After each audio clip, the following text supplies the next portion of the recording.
Notas da atualidade internacional que serão analisadas já a seguir pelo Luís Agostinho e o Wellington Calazans. Vou cumprimentar os dois e desejar boas-vindas a mais uma edição. Wellington, boa noite e bem-vindo. Boa noite, Dorivaldo, boa noite, Saulo Agostinho, e a você assistindo ao Hora 10, é sempre bom estar aqui. É sempre bom também receber-te, Wellington.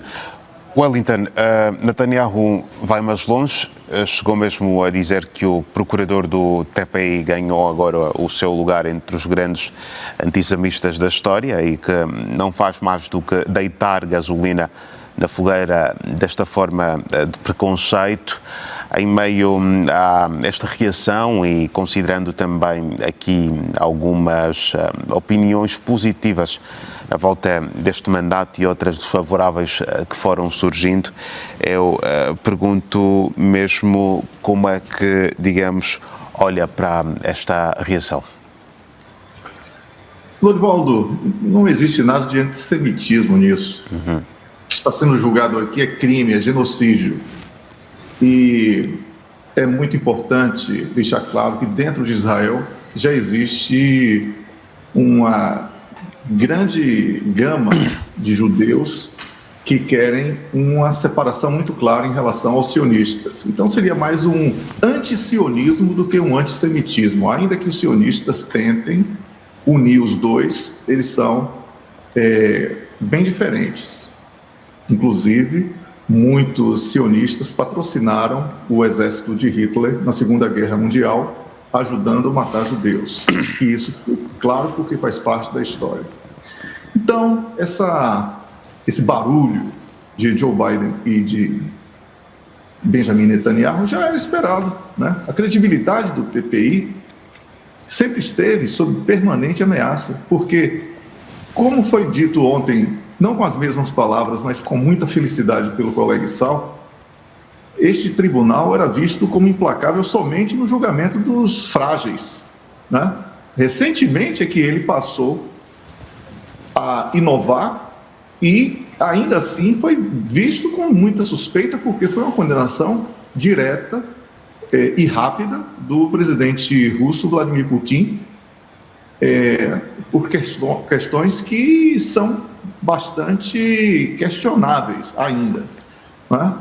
Mas, recentemente, essa decisão do TPI passou a ser usada, por vários países e governantes internacionais, né? Para prejudicar a agenda internacional do presidente da Rússia. Inclusive, o Brasil e a África do Sul foram muito pressionados, né? Porque se Vladimir Putin fizesse a visita no encontro dos BRICS nesses países, e por eles serem signatários, eles teriam que cumprir a ordem do TPI. Inclusive, os Estados Unidos exerceram uma pressão muito grande sobre isso. Então, agora, ao pedir a punição de Netanyahu e mais alguns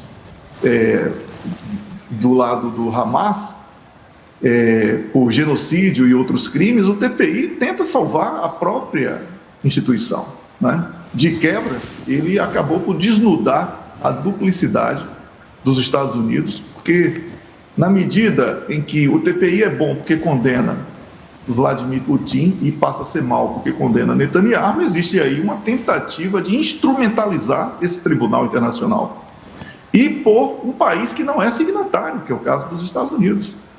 Então, olha só que situação. Se os norte-americanos defenderem hoje a decisão do TPI, Joe Biden, que é o presidente, está em pré-campanha, ele perde o apoio financeiro do lobby sionista. Se ele condenar a decisão do TPI, ele vai estar, por extensão, defendendo Vladimir Putin. E se rejeitar a decisão apenas contra Netanyahu, ele sepulta o TPI definitivamente como um tribunal parcial.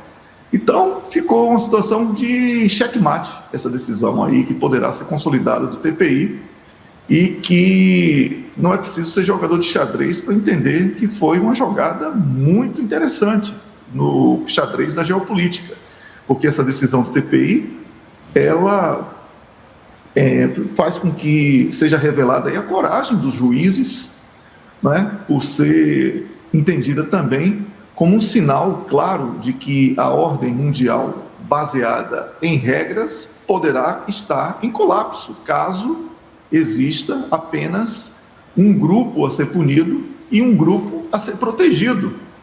Então, Dorivaldo, é uma questão extremamente delicada, extremamente complexa, e que o TPI agora impõe aos Estados Unidos da América o papel de comprometer-se totalmente com o tribunal e apoiar os seus esforços para processar os responsáveis por crimes graves.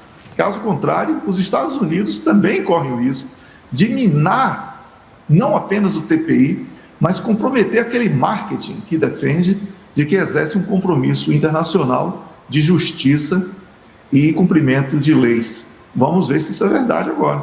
Certo. Vamos então esperar que isto não aconteça de facto. Wellington, obrigado por mais uma presença aqui no Hora 10. É um assunto que muito ainda haverá por se dizer durante os próximos dias.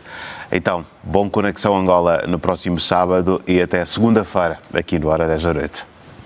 Muito obrigado, Dorivaldo. Um grande abraço para você, para o colega Sal, a você assistindo. Boa noite e eu volto no sábado, como o Dorivaldo anunciou, no Conexão Angola. Certo.